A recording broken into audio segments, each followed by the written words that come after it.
జయ శ్రీకృష్ణ. శ్రీమద్ భగవద్గీత 7వ అధ్యాయం అనుపఠనం. ఓం శ్రీ పరమాత్మనే నమః. శ్రీమద్భగవద్గీత అథ సప్తమోऽధ్యాయః. శ్రీ భగవానువాచ మయ్యాసక్తమనః పార్థ యోగం యుంజన్మదాశ్రయః అసంశయం సమగ్రం మాయథా జ్ఞాస్యసి తచ్ఛృణు. జ్ఞానంతేహం సవిజ్ఞానం ఇదం వక్ష్యామ్యశేషతః. యజ్ఞాత్వా నేహ భూయోన్యస్ జ్ఞాతవ్యమవశిష్యతే. మనుష్యాణం సహస్రేషు కశ్చిద్యతతి సిద్ధయే యతతామపి సిద్ధానాం కశ్చిన్మాం వేత్తి తత్వతః. భూమిరాపో నలో వాయు ఖం మనో బుద్ధిరేవ చ. అహంకార ఇతీయం మే భిన్నా ప్రకృతిరష్టధా. అపరేయమితస్త్వన్యాం ప్రకృతిం విద్ధి మే పరాం. జీవభూతం మహాబాహో యయేదం జగత్. ఏతద్యోనీని భూతాని సర్వాణీత్యుపధారయ. అహం కృత్స్నస్య జగతః ప్రభవః ప్రళయస్తథా. మత్తః పరతరం నాన్యత్ కించిదస్తి ధనంజయ. మయి సర్వమిదం ప్రోతం సూత్రే మణిగణా ఇవ. రసోహమప్సు కౌంతేయ ప్రభాస్మి శశి సూర్యయోః. ప్రణవః సర్వవేదేషు శబ్దః ఖే పౌరుషం ఋషు. పుణ్యో గంధః పృథివ్యాం చ తేజశ్చాస్మి విభావసౌ. జీవనం సర్వభూతేషు తపశ్చాస్మి తపస్విషు. బీజం మాం సర్వభూతానాం విద్ధి పార్థ సనాతనం. బుద్ధిర్బుద్ధిమతామస్మి తేజస్తేజస్వినామహం.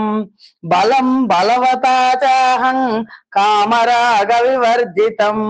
ధర్మా విరుద్ధో భూతేషు కామోస్మి భరతర్షభ. ఏ చైవ సాత్వికా భావా రాజసాస్తామసాశ్చయే. మత్త ఏవేతి తాన్ విద్ధి నత్వహంతేషు తే మయి. త్రిభిర్గుణమయైర్భావైర్యేభిः సర్వమిదం జగత్. మోహితన్నాభిజానాతి మామేభ్యః పరమవ్యయం. దైవీశేషా గుణమయీ మమ మాయా దురత్యయ. మామేవ ఏ ప్రపద్యంతే మాయామేతాం తరంతి తే. నమాం దుష్కృతినో మూఢా ప్రపద్యంతే నరాధమాః.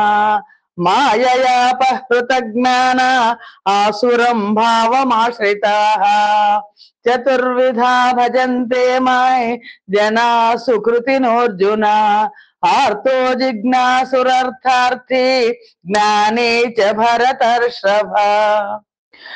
తేషాం జ్ఞానే నిత్యయుక్త ఏకభక్తిర్విశిష్యతే. ప్రియో హి జ్ఞానినోత్యర్థం అహం స చ మమ ప్రియః. ఉదారా సర్వ ఏవైతే జ్ఞానే త్వాత్మైవ మే మతం. ఆస్థితః స హి యుక్తాత్మా మామేవానుత్తమాం గతిం. బహూనాం జన్మనామంతే జ్ఞానవాన్ మాం ప్రపద్యతే. వాసుదేవః సర్వమితి సమహాత్మాసు దుర్లభః. కామైస్తైస్తైర్హృత జ్ఞానాః ప్రపద్యంతేన్యదేవతాః. తం తం నియమమాస్థాయ ప్రకృత్యా నియతా స్వయా.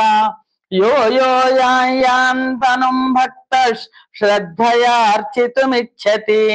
తస్య తస్యాచలాం శ్రద్ధాన్ తామేవ విదధామ్యహం.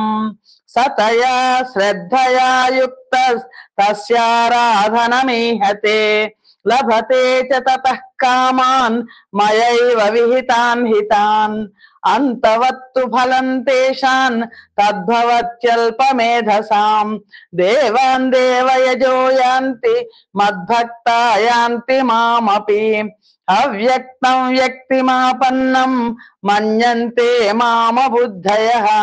పరం భావమజానంతో మమావ్యయమనుత్తమం నాహం ప్రకాశ సర్వస్య యోగమాయా సమావృతః మూఢోయన్నాభిజానాతి లోకో మామజమవ్యయం వేదాహం సమతీతాని వర్తమానాని చార్జున భవిష్యాని చ భూతాని మాంతు వేదన కశ్చన ఇచ్ఛాద్వేష సముత్థేన ద్వంద్వమోహేన భారత సర్వభూతాని సమ్మోహం సర్గే యాంతి పరంతప ఏషాం త్వంతగతం పాపై జనానాం పుణ్యకర్మణాం తే ద్వంద్వమోహ నిర్ముక్త భజంతే మాం దృఢవ్రతాః జరామరణ మోక్షాయ మామాశ్రిత్య యే ते ब्रह्म तद्विदुः कृत्स्नम् अध्यात्मं कर्म चाखिलम्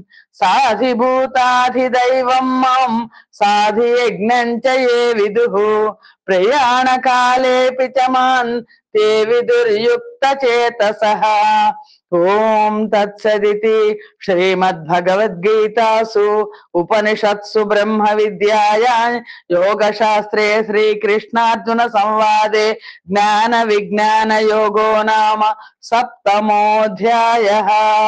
ఓం శ్రీకృష్ణార్పణమస్తు. సర్వం శ్రీకృష్ణార్పణమస్తు. జయ శ్రీకృష్ణ.